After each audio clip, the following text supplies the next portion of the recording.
السلام علیکم ورحمۃ اللہ وبرکاتہ. سبحان اللہ بحمدہ عدد خلقہ ورضا نفسہ وزنۃ عرشہ مداد کلمات. سبحان اللہ بحمدہ سبحان اللہ العظیم.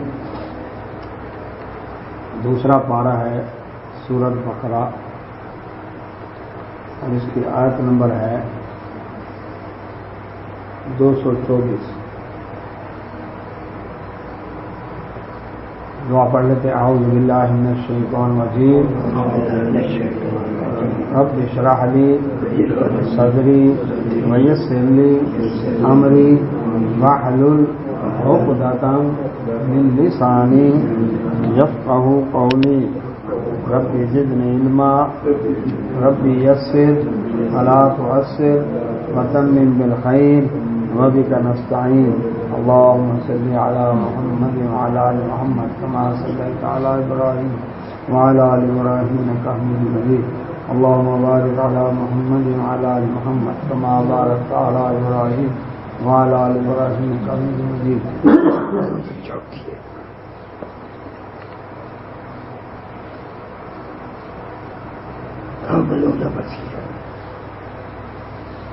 دو سو چونتیس. آپ نے بتایا نہیں. اعوذ باللہ من الشیطان الرجیم. والذین یتوفون منکم ویذرون ازواجا یتربصن بأنفسهن أربعة أشهر وعشرا فإذا بلغن أجلهن فلا جناح عليكم فيما فعلن في أنفسهن بالمعروف والله بما تعملون خبير.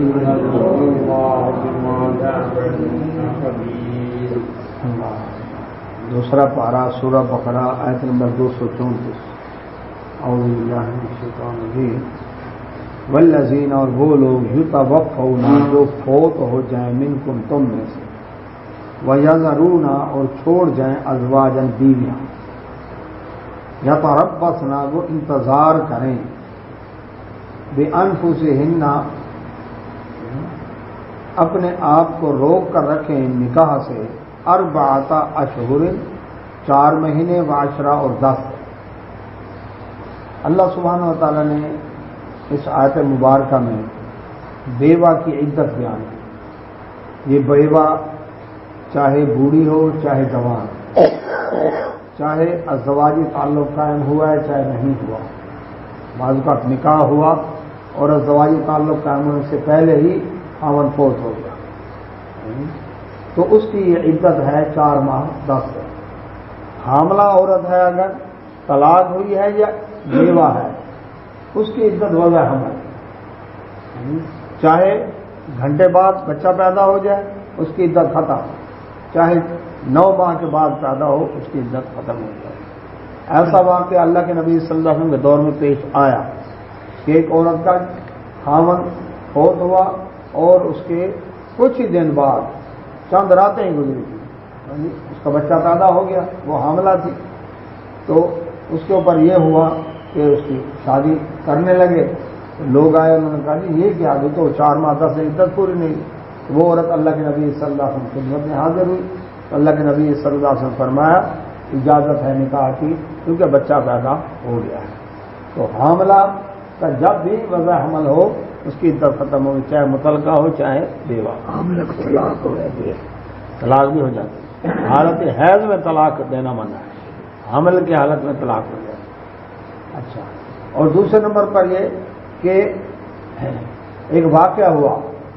دروا رضی اللہ تعالیٰ ایک عورت تھی، اللہ کے نبی صلی اللہ علیہ وسلم کی خدمت میں اللہ پر ان کا مقدمہ آیا. ان کا یہ تھا کہ خاوند نے نکاح کیا لیکن ازدواجی تعلق سے پہلے فوت ہو گیا. اب جب وہ فوت ہوا، اب نبی صلی اللہ علیہ وسلم فرمایا یہ عدت بھی بیٹھے گی 4 ماہ 10 سے، حالانکہ ازدواجی تعلق قائم نہیں ہوا، یہ 100 کی عدت 4 ماہ 10 سے عدت بیٹھے گی، اور خاوند کی جائیداد کی وراثت بھی ہوگی اور حق مار کی مستحق بھی ہوگی، یہ اس عورت میں۔ کیوں؟ وجہ یہ کہ بیوگی کا داغ تو لگا ہے نا اس کو، اس کا خاوند فوت ہو گیا تو اس کے ساتھ اس کو جائیداد کا حصہ بھی ملے گا جو شریعت نے رکھا اس کا، اور حق مار بھی اس کو ملے گا، چاہے نکاح ہوا رخصتی نہیں بھی ہوئی، اور عدت بھی وہ گزارے گی۔ یہ واقعہ موجود ہے حدیث کے اندر۔ تو فرمایا وہ لوگ جو تم میں سے فوت ہو جائیں اور اپنی بیویاں چھوڑ جائیں، وہ اپنے آپ کو روک کر رکھیں، کس سے؟ نکاح سے روک کر، نکاح نہیں کر سکتے۔ کب تک؟ 4 اشہر و عشرہ، 4 مہینے تک۔ اچھا، اس 4 مہینے میں یا حالت حمل میں بیوہ کی عدت جو ہے وہ خاوند کے گھر میں عدت گزارے، ایک۔ دوسرے نمبر پر یہ کہ زیب و زینت نہیں کرے گی، نان نقطہ اس کے ورثاء کے ذمہ ہے، وہ آ رہی آگے بات۔ اچھا، اب بات یہ ہے کہ یہ عورت ایک لڑکی تھی، نکاح ہوا اس کا، رخصتی ہونی باقی تھی، بیمار ہوئی اور اس کی آنکھوں میں تکلیف تھی، تو اللہ کے نبی صلی اللہ علیہ وسلم سے پوچھا گیا کیا اس کو سرما پہنا سکتے ہیں؟ آپ صلی اللہ علیہ وسلم نے اجازت نہیں دی، یعنی سرما، خوشبو، نیا کپڑا، یہ اس عدت کے دوران اللہ اکبر اس کے لیے اجازت نہیں ہے، سوگ کی اجازت نہیں ہے اس کے لیے۔ تو اب یہ سوگ والے وہ جو لڑکی تھی اس کا خاوند فوت ہوا، تو اس کا اب کیا کرنا؟ یعنی کہ عدت گزر جائے پھر کر سکتے ہیں۔ اچھا، بعض اوقات ایسا معاملہ ہے کہ کرایہ کا مکان تھا، دور کہیں رہ رہے تھے اور اکیلے ہی تھے، خاوند فوت ہو گیا، اب وہاں عورت کے سیکورٹی کا مسئلہ ہے، اب وہ جو محفوظ جگہ دیکھے وہ وہاں پر عدت بیٹھے گی، جو وہاں تو اکیلے کیا سے عدت بیٹھے، گھر تو خاوند کا ہے، کرایہ پر ہے، ٹھیک ہے۔ یا ایسے حالات ہوں سسرال کے اندر لڑائی جھگڑے فساد کا ڈر ہے، ہاں، یعنی اگر ایسا معاملہ ہے تو پھر مجبوراً پھر اپنے میکے کے اندر یا جو جگہ محفوظ ہے وہاں پر عدت بیٹھے گی، ورنہ اپنے خاوند کے گھر ہی حق بنتا ہے عزت یا رحمت اللہ۔ تو فرمایا اللہ سبحانہ و تعالیٰ نے فَإِذَا، پس جب بلغنا، وہ پہنچ جائیں، اجلہن، اپنی مدت کو، یعنی عدت کی مدت جب پوری کر لیں، یہاں کیا مراد ہے؟ آگے اشارہ آ رہا ہے جب وہ عدت کی مدت پوری کر لیں، فلا جناح، تو نہیں ہے کوئی حرج علیکم تم پر، فیما، اس معاملے میں، فعلنا، جو کرو، جو کریں وہ، فی انفسہن، اپنے بارے میں فیصلہ، بالمعروف، معروف طریقے سے۔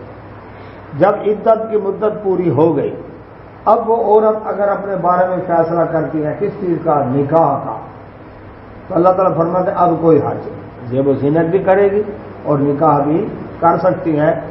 بیوہ عورت کو ہندو مذہب میں تو خاوند کے فوت ہوتے ہی اس کی چتا میں ساتھ جلنا پڑتا تھا، نہ جلتی تو اس کو اتنے تانے ملتے، وہ کہتی تھی کہ اس سے اچھا تھا میں جل مرتی تو اچھا تھا۔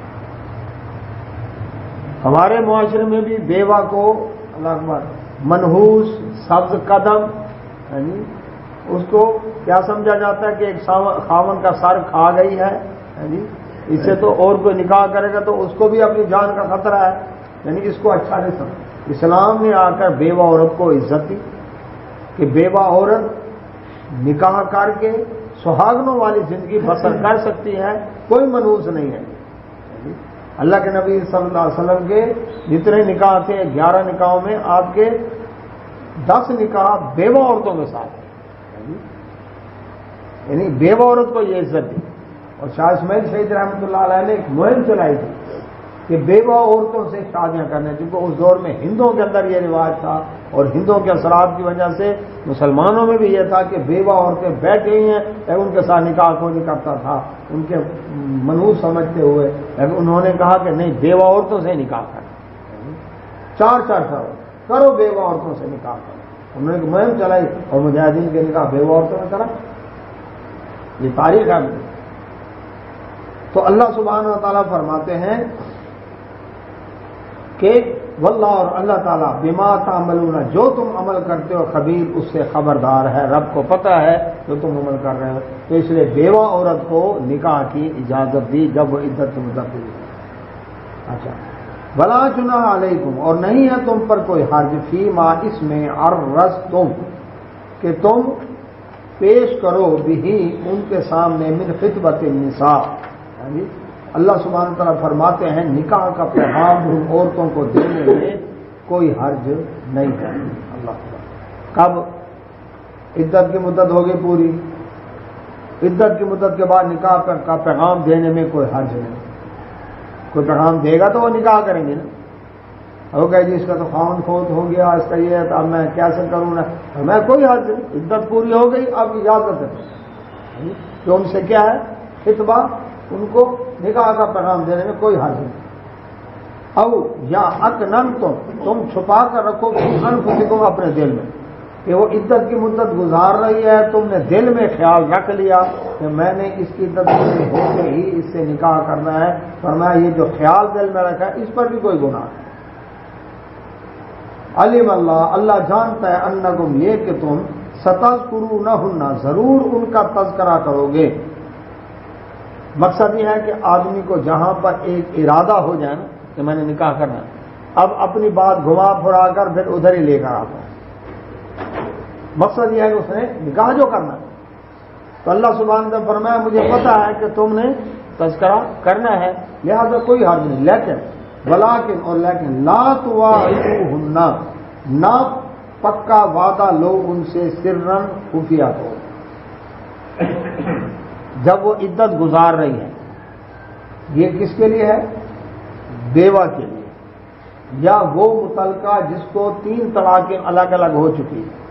اب وہ پہلے ان کے پاس تو نہیں جانا نا اسے, اب کوئی دوسرا شخص اس سے نکاح کا پیغام بھیجتا ہے کوئی حرج نہیں. لیکن اگر اسے ملی ہیں 1 یا 2 طلاقیں, اب وہ عدت میں ہے تو اب کوئی بھی پیغام نہیں دے سکتا. کیوں؟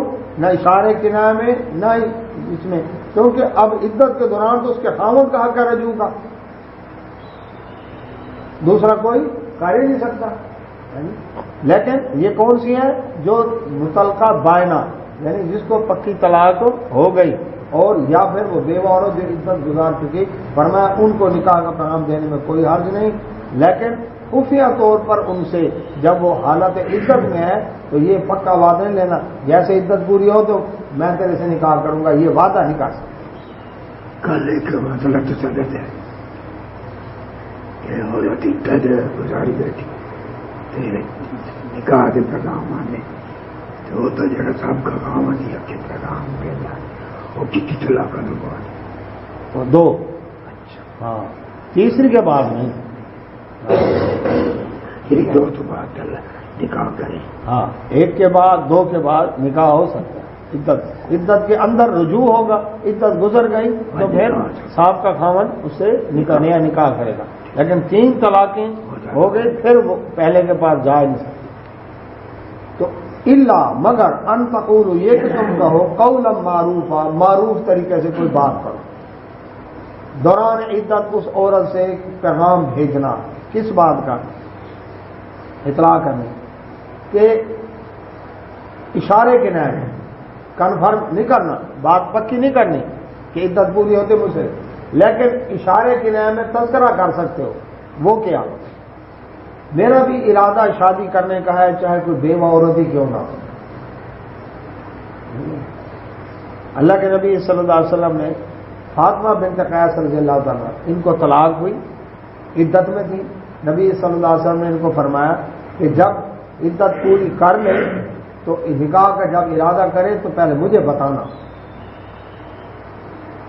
جب عدت پوری ہو گئی ان کی, انہوں نے نبی صلی اللہ علیہ وسلم کو بتایا تو اللہ کے نبی صلی اللہ علیہ وسلم نے اپنے منہ بولے بیٹے کے بیٹے اسامہ بن زید رضی اللہ عنہ ان کا نکاح کر دیا. تو یہ اشارے کے نام میں یہ کہہ سکتا ہے کہ جب عدت پوری ہو جائے تو ہمیں بتانا, کہیں نکاح کرنا ہو تو پہلے مجھے بتانا.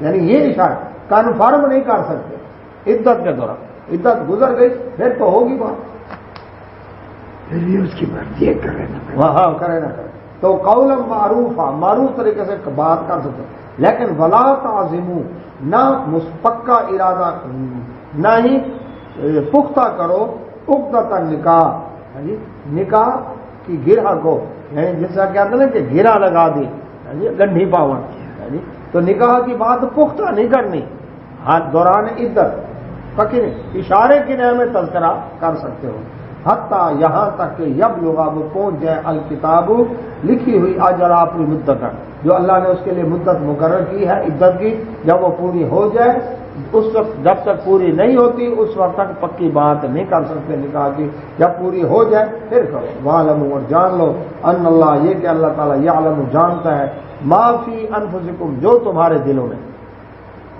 یاد رکھنا جو تمہارے دلوں میں اللہ تعالیٰ جانتا ہے، فاحذروا، اس سے ڈر جاؤ، ہر معاملے میں اللہ کا ڈر۔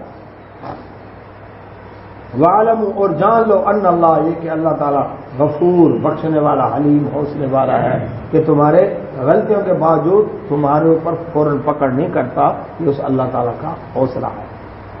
لا جناح علیکم، کوئی حرج نہیں تم پر، ان طلقتم، اگر تم طلاق دو، النساء، عورتوں کو، ما لم، کہ نہیں، ما جو، لم نہیں، تمسوہن، تم نے چھوا ان کو۔ اب یہ ایک اور صورت بیان کی، نکاح ہوا، ازدواجی تعلق قائم ہونے سے پہلے طلاق ہو گیا، رخصتی نہیں ہوئی یا ہوئی تھی، ازدواجی تعلق قائم نہیں ہوا، چھوا نہیں، تو اور ہو گئی طلاق۔ اب اس کی دو صورتیں، حق مہر مقرر تھا یا نہیں تھا، حق مہر مقرر تھا یا نہیں تھا، دو صورتیں، نہیں تھا تو نکاح کیسے ہوا؟ بھئی وعدہ کیا تھا میں دوں گا، لیکن طے نہیں ہوا تھا کتنا دوں گا، یہ وعدہ تھا دوں گا۔ اب یہ صورت ہے او یا تفریضوا لہن، مقرر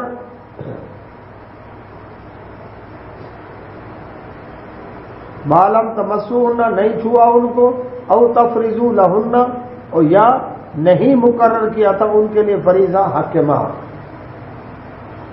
نکاح ہوا، ازدواجی تعلق قائم نہیں ہوا اور حق مہر مقرر بھی نہیں ہوا تھا، وعدہ کیا تھا دینے کا، لیکن ہو گئی طلاق۔ اب کیا کریں؟ وَمَتِّعُوهُنَّ، ان کو کچھ نہ کچھ فائدہ پہنچاؤ، طلاق ہوئی ہے، جدائی ہوئی ہے، لیکن ہمارے یہاں پر کیا ہے، ہمیشہ کے لیے خاندان کٹ گئے، دشمنیاں پکی، دل میں لکیر آ گئی، مرنا جینا ختم، اللہ فرماتا ہے یہ عورت گئی ہے سرنجش کو کم کرنے کے لیے کچھ نہ کچھ دے کر بھیجو، کہ کتنا، علی الموسعی، وسعت والے کے اوپر، قدرو، اس کی حیثیت کے مطابق، وعلی المقتری، اور تنگ دست کے اوپر، قدرو، اس کی حیثیت میں۔ جب نکاح کیا تھا تو سب کتنے جوڑے لے کر گئے تھے؟ حیثیت والا، قرضے اٹھا، یہ کر وہ کر، تاکہ پتہ چلے گی برادری میں نے یہ دیا۔ اب طلاق ہوئی تو اپنی حیثیت کے مطابق کچھ نہ کچھ دے کر دے، اس کو کہتے ہیں متع طلاق۔ اس کا نام کیا ہے؟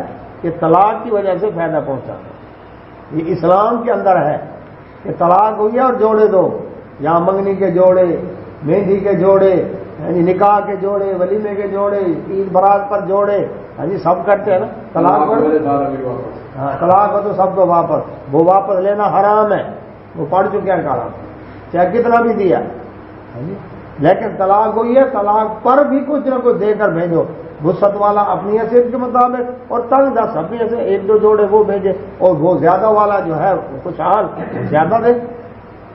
فرمایا متاعن، یہ فائدہ پہنچائے بالمعروف، معروف طریقے سے، خفیہ طور پر نہیں، سب کو پتا ہو ہم اتنا دے رہے ہیں، مقصد ہے رنجش کم ہو۔ ٹھیک ہے، نہیں بنی، اس کا مطلب یہ تو نہیں کہ ننگا بچا کر کے بھیج دو، سب کو چھین کر بھیج دو، نہ، حق یہ حق ہے علی المحسنین، نیکیاں سنوار کے کرنے والوں پر لازم ہے۔ کرتا ہے کوئی؟ یہ قرآن نہیں، سنے مسئلے کبھی یہ اللہ تو فرما رہا ہے قرآن خوانی ہوگی، تجوید کی رات ہوگی، سب کچھ ہوگی، قرآن سمجھے گا کون؟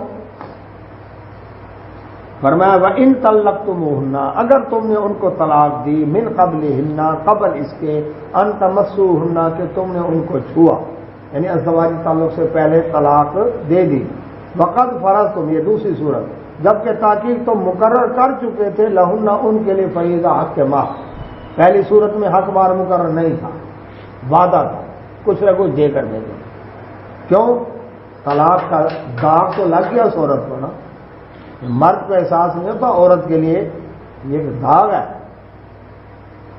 یتیم کے لیے یتیم کا لفظ ایک خنجر ہے، یاد رکھیں، یتیم بچے پہلے تو یتیم ہے تو اس کے لیے یہ خنجر لگتا ہے اس کے دل میں، وعلیکم السلام، اور عورت کے لیے طلاق کا لفظ خنجر ہے کہ اس کے دل میں خنجر گھونپ دیا،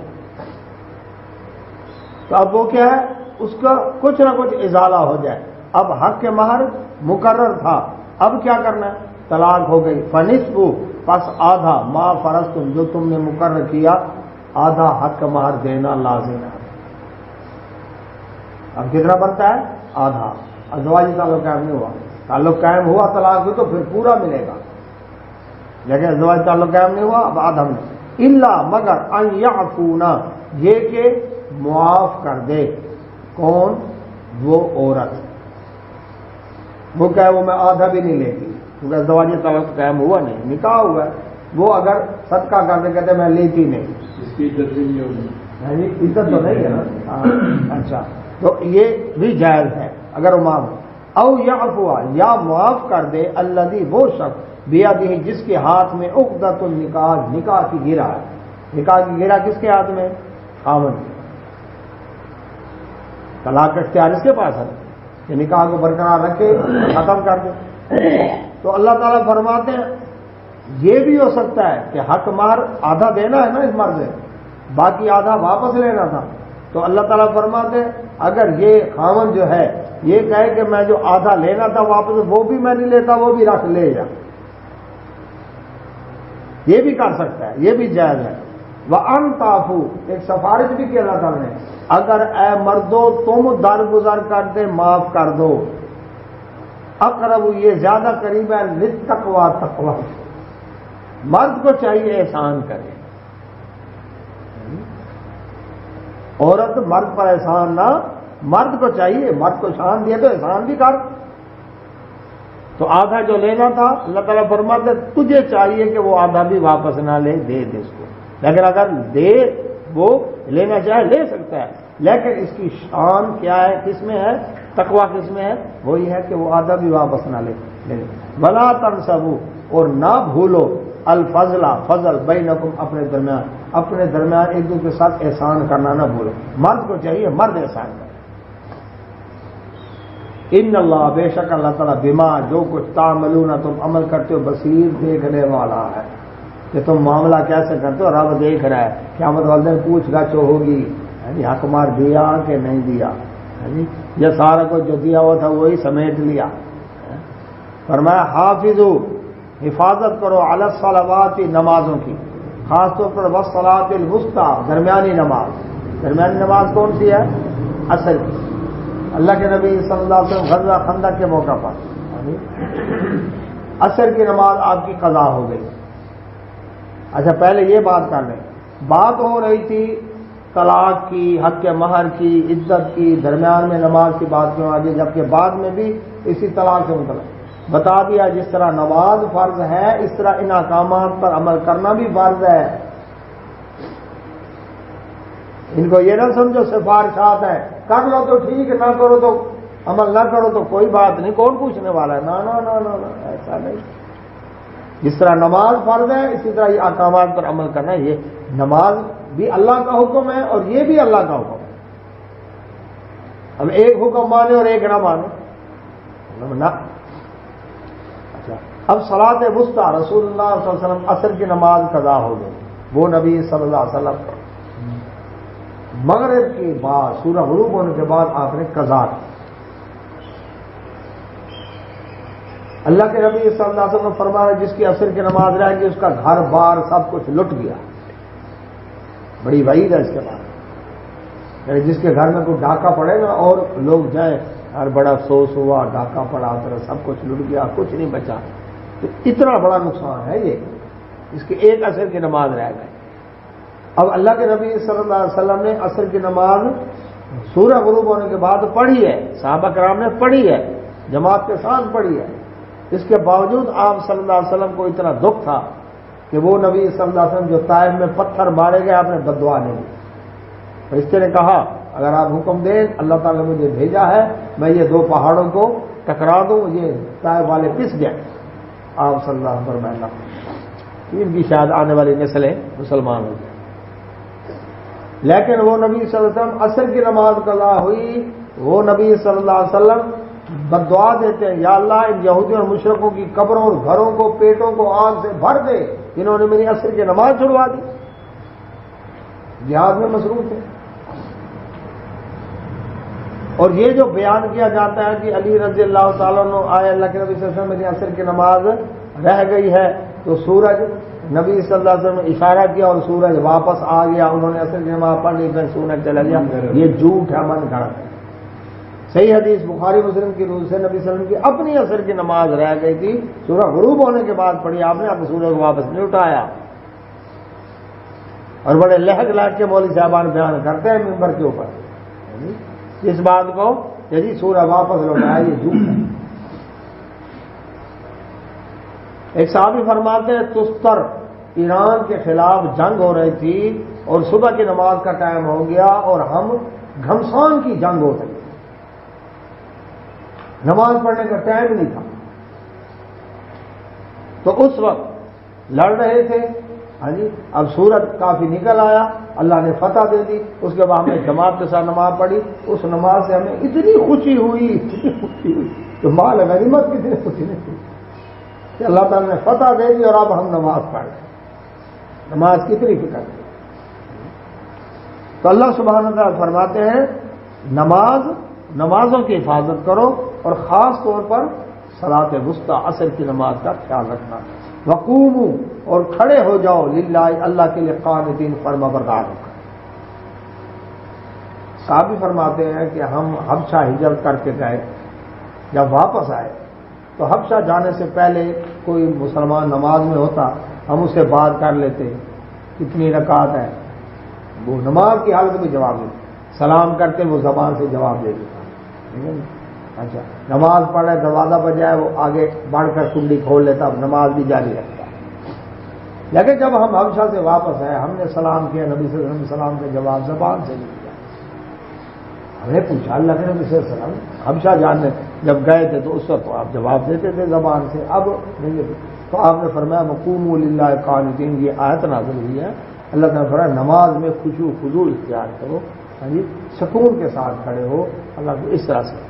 تو اس لیے نماز کے اندر اب یہ حرکت ہے. اچھا, اب اللہ کے نبی صلی اللہ علیہ وسلم آپ نے کیا کیا, صحابہ نے پوچھا دوسرے سے, پھر نبی صلی اللہ علیہ وسلم سلام جب کو کرتا تو جواب کیسے دیتے؟ تو انہوں نے کہا ہاتھ کے اشارے سے دیتے, ایسے رکوع میں ہے تو ایسے, سجدے میں تو ایسے, قیام میں تو ایسے, تحیات میں تو بس اتنا, یہ اشارے جواب دینا ہے لیکن زبان سے نہیں دینا.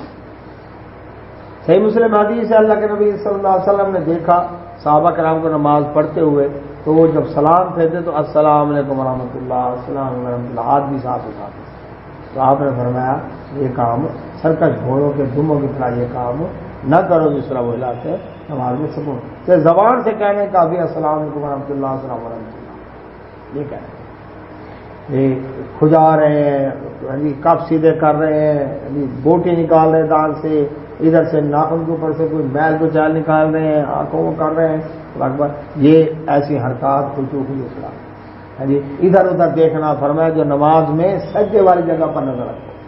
تو یہ جو ادھر ادھر دیکھنا, یہ شیطان تمہاری نماز میں ڈاکہ ڈال رہا ہے, تمہاری توجہ اللہ کے سامنے. افسر ہے نا, افسر کے سامنے کھڑے ہیں, ٹینشن کرتے ہیں, افسر سامنے کھڑا ہے, ہم ادھر دیکھ رہے ہیں ادھر دیکھ رہے کرتے ہیں. تو پوری کائنات کے شہنشاہ کے سامنے کھڑے اور نظر ادھر ہو رہی ہے, ادھر ہو رہی ہے, ادھر دیکھ رہے ہیں, ادھر نہ. حکم ہے سجدے والی جگہ پر نظر ٹکا کر رکھو, وہاں پر نظر رکھو. خشوع خضوع ہو، عاجزی ہو. اچھا، لیکن نماز کی حالت میں کچھ کام ہیں جو کرنے جائز ہیں. ایک تو سلام کا جواب دینا اس طرح. دوسرا، حالت نماز کے اندر زمین بڑی گرم ہے یا کنکر پڑے ہیں بہت سے، سجدہ کریں گے، صف نہیں ہے، تو ایک دفعہ سجدے میں جا کے ایسے کر کے نا اس کو برابر کر سکتے ہیں. کوئی موزی چیز آ گئی، حالت نماز کے اندر بچھو گزرا ہے، سانپ گزرا ہے اور آپ کے پیر کی رینج میں ہے، یہ نہیں کہ آپ بھاگ پڑے سے بھی نماز پڑھنے آپ اس کے اوپر پیر رکھ کے اس کو مار سکتے ہیں یا اس موزی چیز کو، کیونکہ نماز میں خشوع خضوع نہیں رہے، کرسی پر رہے گا، خشوع خضوع نہیں رہے گا نماز کے اندر. کرسی پڑی ہو بیٹھنے والی کھڑا ہو جاؤ.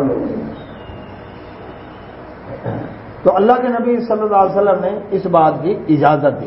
اچھا، پھر اس کے بعد کیا ہے؟ حالت نماز کے اندر جوتا پہنا ہوا تھا نبی صلی اللہ علیہ وسلم نے، نماز پڑھ رہے تھے، حالت نماز میں آپ صلی اللہ علیہ وسلم نے جوتے اتار کر سائڈ بنا دیے. صحابہ کے ہم نے بھی سائڈ پہ رکھ دیے. اللہ کے نبی صلی اللہ علیہ وسلم فرمایا تم نے کیوں جوتے اتارے؟ عرض کیا ہم نے آپ کو دیکھا. آپ نے فرمایا کہ جوتے کے نیچے نجاست لگی تھی، مجھے خیال نہیں رہا، جبریل علیہ السلام نماز کے دوران بتایا تو میں نے اس لیے جوتا اتار کر رکھ دیا. یعنی یہ عمل کر سکتا ہے نماز کے حالت میں. اسی طرح حالت نماز کے اندر جمائی آئے تو اس کو روکنا. حالت نماز میں چھینک آئے تو کیا کرنا ہے؟ جی الحمدللہ کہہ سکتا ہے. ایک صحابی کو چھینک آئی، فاقہ سچ حدیث میں الفاظ ہے، تو چھینکا، اس کے بعد اس نے دعا پڑھی الحمدللہ. نانا آگے لفظ ہے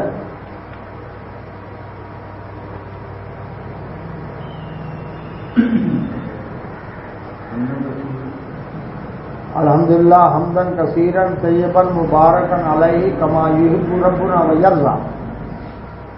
پیار سے بھی پیار دے والی کی یہ کلمات سے اونچی آواز سے چھینکنے والا، چھینک کا سننے والا جواب نہیں دے گا، چھینکنے والا یہ کرنا. جب سلام پھیرا نبی صلی اللہ علیہ وسلم آپ نے فرمایا یہ کلمات کس نے کہا؟ صاحب نے عرض کیا میں نے کہا، مجھے چھینک آئی تھی. آپ نے فرمایا میں نے 30 سے زیادہ فرشتوں کو دیکھا ہے کہ اس کا اجر لینے میں جلدی کر رہے ہیں. ایک وہ حدیث بھی ہے کہ جب سمی اللہ علیہ حمد ربنا کرم حمدن کثیرن طیبا مبارکا فیہ کہا تو سبھی 30 فرشتوں کی بات ہے.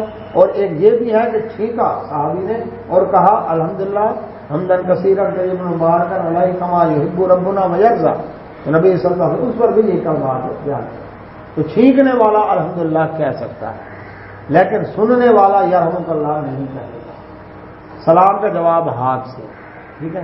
اور ڈھکارے زیادہ مارنا اس سے بھی منع کیا گیا. باقی ہاتھ سے کھیل کود یہ وہ نظر ٹکا کر رکھنا یہ نماز کے اندر اللہ کے نبی صلی اللہ علیہ وسلم. اچھا اسی طرح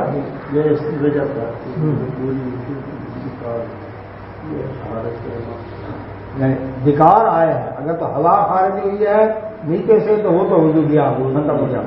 لیکن اگر ادھر آیا ہے ڈھکار، کوشش کرے اگر مطلب غیر خارج تو پھر اصراری طور پر یہ ہے مطلب زیادہ ڈھکار ہے نا ہمارے مطلب ایک جو ہے وہ اس طرح. اسی طرح جمائی ہے تو ہاتھ کی آواز نہ نکالے، کوشش کرے منہ کو روک لیں. کھانسی آ گئی دبا کر وہ الگ ہوا. اچھا اس کے بعد حالت نماز میں باپ ہے یا ماں ہے، نماز پڑھ رہے ہیں اور چھوٹا بچہ قریب ہے، اب اس کو الگ بٹھاتے تو وہ روتا ہے، تو ماں اس کو گود میں بٹھا کر یعنی اگر بٹھا لے نماز بھی پڑھ رہی ہے، اب وہ بچہ چپ ہے سکون سے ہے، ٹھیک ہے کر سکتے ہیں. جنگ کے دوران ایک صحابی جو تھے انہوں نے کیا کیا، گھوڑا تھا، گھوڑے کی لگام تھی، لگام انہوں نے بازو میں ڈالی اور نماز پڑھی. ایک آدمی دیکھا خارجی تھا، خارجی اور خلاف جنگ کہتا اللہ اس بوڑھے کا ستیہ ناش کرے، دیکھو کیسے نماز پڑھ رہا ہے. گھوڑا جو گیا نا وہ بھی نماز میں 7 سال پڑھا اور وہ کر جب سلام پھیرا انہوں نے کہا میں تیری بات سن لی ہے، ہم نے اللہ کے نبی صلی اللہ علیہ وسلم کے ساتھ مل کر کئی جہاد کیے ہیں، ہمیں پتہ ہے مسئلے کا، لیکن میں اگر گھوڑے کو چھوڑ دیتا، نماز میرا خیال ادھر ہوتا، گھوڑا چل گیا کہیں ہے یا چلا گیا ہے، کہیں چل پڑا ہے، میرا توجہ ادھر، اس سے بہتر ہے لگام میں رکھ کے مجھے پتہ ہے میرے پاس ہے. تو یعنی یہ اللہ اکبر، یہ اس طرح کی تسلی ٹھیک ہے کر سکتے. تو اسی انداز کے ساتھ ہی اللہ کے نبی صلی اللہ علیہ وسلم نے بتایا نماز کی حالت میں یہ کام یہ ایسے وہ کر سکتا ہے. ہاں ایسے موبائل کا آ گیا آج کے دور میں. اب تو چاہیے کہ پہلے ہی مسجد میں داخل ہوتے ہی موبائل کو اس کے اوپر وائبریشن پر لگا دو. بعد میں کال آئے گی، ہاں تھوک بلغم آ جائے تو رومال کے اوپر وہ کر کے وہ کر سکتا ہے. ظاہر بات ہے مسجد میں تو نہیں پھینکنا، ٹھیک ہے جی. تو ادھر کیا ہے وہ اس کے اندر کر کے اس کو کر دے. ہاں جی ایسے ناک بھائی ہے کوئی بلغم اچانک آیا ہے تو اس کو رومال کے اندر کر کے اس کو کر لے. ساری گزرے تو اچھی جگہ آدمی آئی انہیں اپنا دکھدان رکھا ہوا نے نماز وہ کھانسی آ گیا لیکن اس کو پڑھاؤ کی جاتا ہے کہ اندر چلنا گیا وہی بات رکھا ہوا تھی نماز کے دوران ٹھیک ہے مجبوری ہے. اچھا اسی طرح دوران نماز موبائل بجا، اب بجائے اس کے کہ پوری نمازی مت سے ڈسٹرب ہو اور میوزک بج رہے ہیں اس کو بھول کے تو وہ کیا کرے اس کو بند کر کے رکھ دے تاکہ باقی نماز متاثر نہ ہو. ہاں جی وہ تو سلام پھیر کے پکڑے اس کو.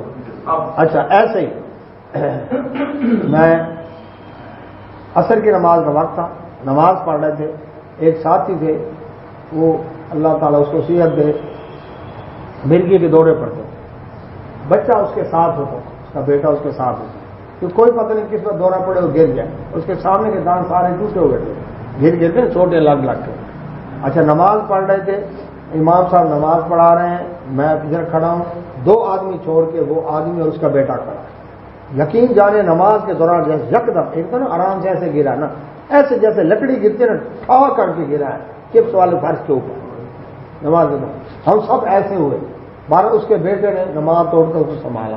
ایسی کیفیت میں جب کسی کی چیخ کی آواز ہو، اللہ نہ کرے کسی کو کرنٹ لگا ہے، کوئی سیڑھیوں سے لڑکا گرا ہے، ایسے کوئی چوری چکاری کا معاملہ ہے، پھر نماز توڑنا فرض ہے. کیوں؟ نماز کی قضا ہو جائے گی، وہ بندہ تو قضا نہیں ہوگا، تو اس کی حالت خراب ہے. تو اس وقت کیا کرے فوراً نماز ہو. نماز بعد میں پڑھ لے گا لیکن پہلے اس کا جان بچانا انسان کی وہ زیادہ قیمتی ہے. جی نماز پڑھ رہا ہے تو جیب میں سے پیسے نکال کے لے جاتا ہے، نکال رہا ہے اسی وقت پکڑے. ہاں جی توڑ کے بھاگے. ہاں جی فَإِن پس اگر خف تمہیں ڈر ہو، ہاں جی جنگ ہے حالت خوف ہے، فَرِجَالًا پھر پیدل ہو اور رکبانہ یا سواری پر ہو نماز پڑھو. نماز خوف سورہ نساء کے اندر اس کا طریقہ ہے. مختلف کیفیت ہے جنگ کی. ایک ہے فوجیں آمنے سامنے ہیں لیکن لڑائی شروع نہیں ہوئی تو کیا کرے امام آگے کھڑا، ایک گروپ امام کے پیچھے آ کر ایک رکعت پڑھے، دوسرا گروپ پہرا دے دشمن حملہ نہ کر دے نماز کے دوران.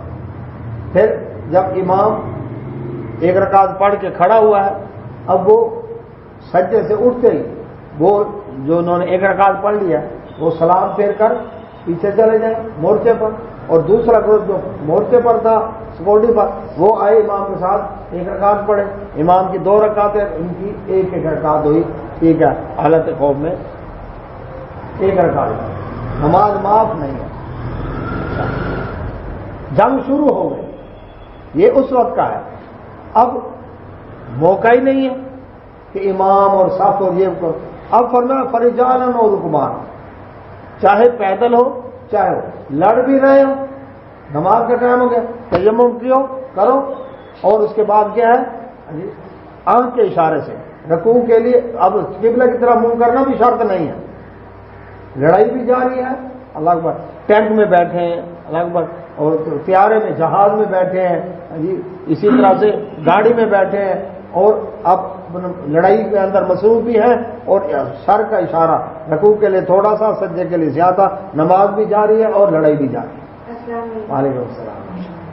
لیکن معاف نہیں، اہمیت اتنی ہے، یہ نہیں کہ جہاد کا موقع ہے، اور اگر کوئی ایسا موقع اتنا بھی نہیں ملتا تو قضا بھی کیا نبی صلی اللہ علیہ وسلم۔ تو فرمایا فَإِنْ خِفْتُمْ، اگر تمہیں ڈرو، فَرِجَالًا، تو پیدل اور رکبانا یا سواری پر تم نماز کر سکتے ہو۔ فَإِذَا، پس جب أَمِنْتُمْ، تم حالت امن میں ہو جاؤ، جنگ ختم ہو گئے، فَاذْكُرُوا اللَّهَ، پھر اللہ کا ذکر کرو، كَمَا عَلَّمَكُمْ، جیسے تمہیں سکھایا اللہ تعالیٰ نے۔ اور اللہ نے کہاں سکھایا؟ پورے قرآن میں کہیں ہے کہ نماز اس طرح پڑھو؟ اللہ تعالیٰ تو فرماتے ہیں جیسے اللہ نے سکھایا اس طرح ذکر کرو۔ بات پیچھے صلاۃ کی ہے، اس کا مطلب ذکر سے مراد ضربے لگانے والا ذکر نہیں ہے، نماز ہے۔ اور وہ کیسے پڑھو؟ نماز قرآن میں طریقہ نہیں ہے، وہ طریقہ سکھایا نبی صلی اللہ علیہ وسلم نے، صلو کما رأیتمونی اصلی، نماز پڑھو جس طرح مجھے پڑھتا ہوں دیکھو۔ نبی صلی اللہ علیہ وسلم جس طرح پڑھی صحابہ کرام نے حدیث کے اندر بیان کی اس کو۔ وہ نماز سعیدی نہیں تھی، وہ نماز حنفی نہیں تھی، وہ نماز جعفری نہیں تھی، وہ نماز محمدی تھی۔ تو اللہ تعالیٰ فرماتے ہیں میں نے سکھایا تمہیں، جو نبی صلی اللہ علیہ وسلم جو نماز پڑھ کر سکھائی وہ اللہ کی سکھائی ہوئی نماز، اللہ تعالیٰ نے طریقہ سکھایا۔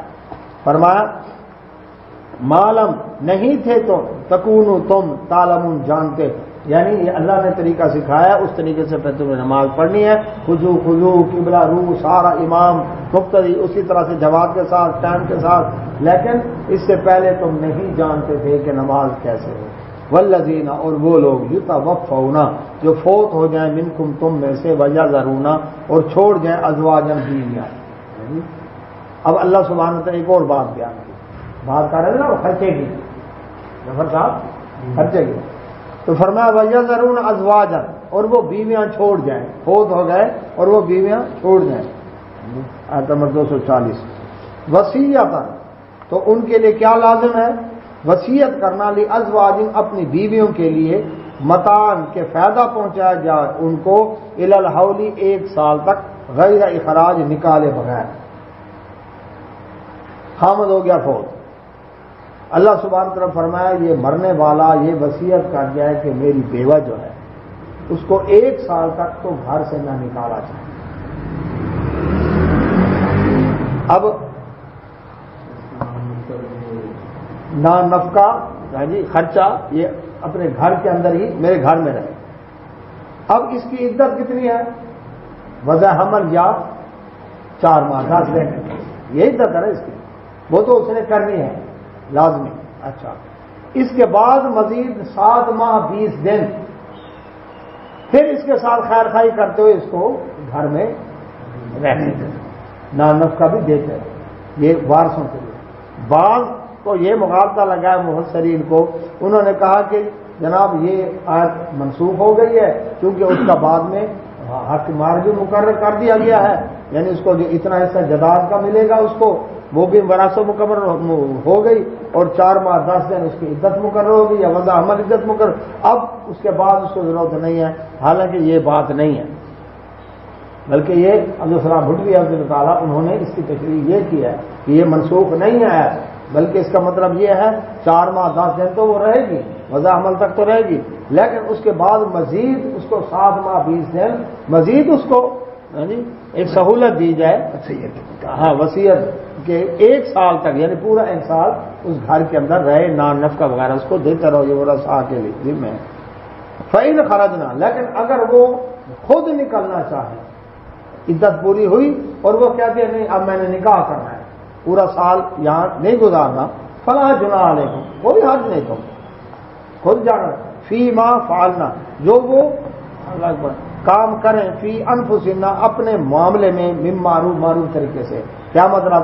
اگر وہ معروف طریقے سے وہ نکاح کرنا چاہتی ہے، اس نے اپنے بارے میں فیصلہ کیا، اللہ تعالیٰ فرماتے ہیں اب تم اس کو نہ روکو، لیکن اگر وہ نہیں تو 1 سال کے بعد۔ اچھا، سال کے بعد بھی وہ کہتے ہیں بچے ہیں تیرے، میں نکاح نہیں کرتی، وہاں رہتی ہے، ساری زندگی بھی رہ سکتی، اس کو دھکے دے کے تم نکالا کہ تیرا خامد بہت ہو گیا، تو کیا کر رہی، چل نکل جا، نہیں، بچوں کی ماں تو ہے، اور بچوں کو ماں کی شفقت چاہیے، ایک باپ چھن گیا ان کا، اس کا جزاد میں حصہ بھی ہے، جزاد میں حصہ بھی ہے، ایک تو ان کا باپ چھن گیا، دوسرا ماں بھی چھین رہے ان سے، تو اس لیے کیا ہے اس کی اجازت نہیں ہے۔ فرمایا واللہ، اور اللہ تعالیٰ عزیز زبردست ہے، اگر اس کو زبردستی نکالتے ہو وہ نہیں جانا چاہتی، یا اس کو نان نفقہ نہیں دیتے، یا اس کو ضد کرتے ہو، تنگ کرتے ہو، خبردار سن لو اللہ عزیز زبردست ہے، تمہیں بھی سزا دینے پر قادر ہے، حکیم حکمت والا ہے، اس کے اندر بڑی حکمتیں، اسی وجہ سے اللہ تعالیٰ نے اجازت دی ہے۔ وللمطلقات، اور طلاق یافتہ عورتوں کے لیے متاع، فائدہ پہنچانا، بالمعروف، معروف طریقے سے، اللہ رب نے فرماتے ہیں حقاً، یہ حق ہے علی المتقین، متقی لوگوں پر، پہلے تھا حقاً علی المحسنین، اب ہے حقاً علی المتقین، جو متقی ہے، پہلے تھا صرف کون سی طلاق والی، جس کے ساتھ احسان کرنا ہے، حق مہر مقرر نہیں ہوا، ازدواجی تعلق قائم نہیں ہوا، کچھ نہ کچھ دے کر بھیجو، یہی تھا نا حق علی المحسنین، لیکن یہاں پر ہر متعلقہ عورت دے،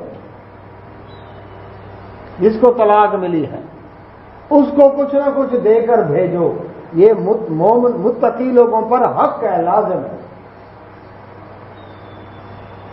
طلاق پر بھی جوڑا دو، وسعت والا اپنی حیثیت کے مطابق اور تنگ دست اپنی حیثیت کے مطابق، کذالک، اسی طرح یبین اللہ، اللہ کھول کر واضح کرتا ہے، لکم، تمہارے لیے، آیاتی، اپنے احکامات، یہاں آیت سے مراد حکم ہے، اللہ تعالیٰ اپنے احکام، لعلکم، تاکہ تم تعقلون، عقل سے کام لو، اس میں بڑے فائدے ہیں۔ یہاں طلاق ہوئی اور ہمیشہ کے لیے خاندان کٹ گئے، دشمنیاں اور بڑھ گئی، فرمایا نہ، ان کو کم کرو، میاں بیوی کی نہیں بنی کوئی بات نہیں، لیکن اس کا مقصد یہ تو نہیں ہے کہ میں تم احسان کرنا ہی چھوڑ دو۔ اللہ سے دعا، اللہ سے نمک کو عطا فرمائے۔ سبحانک اللہم و بحمدک